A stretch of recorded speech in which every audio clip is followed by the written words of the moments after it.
আম্মু দাও, আমার হাতে দাও মা। এই যে মাম্মা, আমার হাতে দাও। দাও। Thank you. হাতটা দাও।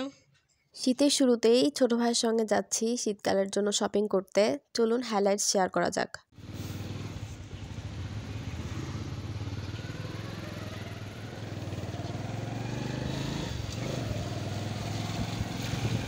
Bike is one of my favourite যানবাহন, বাট এরকম ভিড় টিড় দেখলে বাইকে থাকলে ভয় লাগে। আর এই তো ফুল মার্কেট এখন শীতকালের সামগ্রী দিয়ে সুসজ্জিত হয়েছে। তো রাস্তার পাশেই জাস্ট তাকালেই দেখা যায় যে সব রকম শীতের জিনিসপত্র।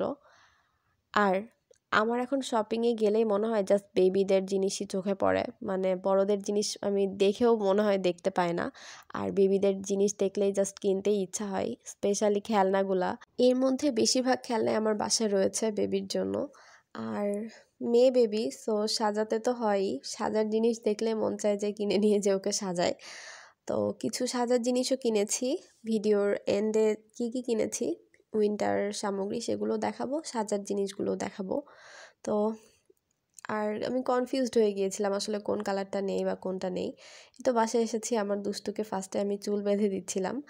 বাবুর বয়স এখানে 1 বছর 2 মাস, দ্যাট মিন্স এখানে ওর বয়স ছিল 14 মান্থস ওল্ড আর কি।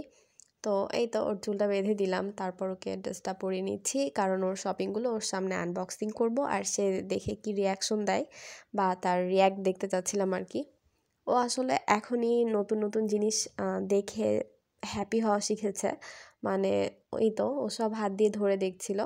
আমি এখানে 2টা কালার চুজ করেছিলাম, হোয়াইট অ্যান্ড পিঙ্ক, 2টা কালারের সেট কিনেছি, মানে ম্যাচিং করে সব কিছু আর কি। এই তো হোয়াইট ড্রেসের সঙ্গে হেয়ার ব্যান্ড, শুজ, তারপরে ওপরে পরার সোয়েটারও কেনা হয়েছে।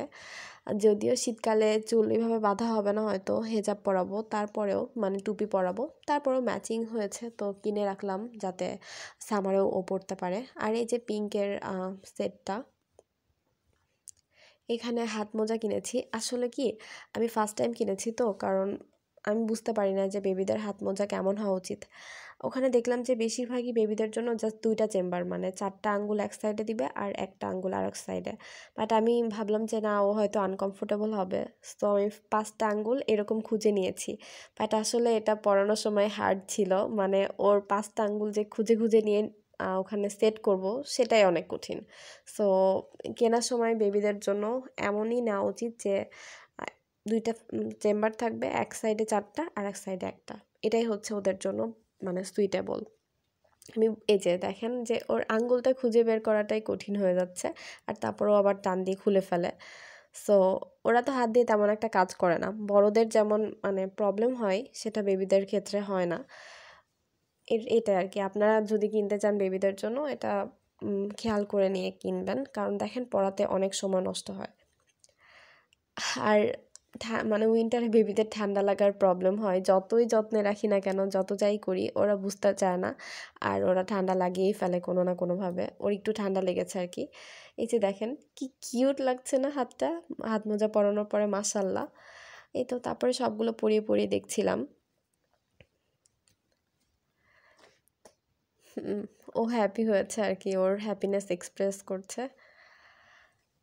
ভিউয়ার্স প্লিজ আমার চ্যানেলটা সাবস্ক্রাইব করেন, ভিডিওটিতে একটা লাইক করবেন। অনেক অনেক ভিডিওস বানাই, হয়তো কোয়ালিটিফুল হয় না, আসলে আমার মানে এই ফোনটা একটু রেজুলেশন কম, সো এই জন্য অত ভালো হয়নি, বাট আমি ভালো ভালো ভিডিওস আপলোড করি, সেগুলো আমার চ্যানেলে আপনারা খুঁজে দেখতে পারেন, ঠিক আছে? আশা করি আমার অন্যান্য ভিডিওসগুলো আপনারা এনজয় করবেন। অনেক সুন্দর ভিউয়ের অনেক ভিডিওসও আছে আমার চ্যানেলে, আমার পেজের নাম decoration and desire, and YouTube চ্যানেলের নাম হচ্ছে আমিনা আফরিন। আর এইটা হচ্ছে আমার মাহা আমিরা বেবি। দেখেন ওদের কিউট অ্যাক্টিভিটিসগুলো অনেক ভালো লাগে দেখতে। ওর ঠান্ডা লেগেছে জন্য আসলে চোখ মুখ এরকম ফোলা ফোলা লাগছে, আশা করি ঠিক হয়ে যাবে। Thank you viewers for watching my video. আল্লাহ হাফেজ।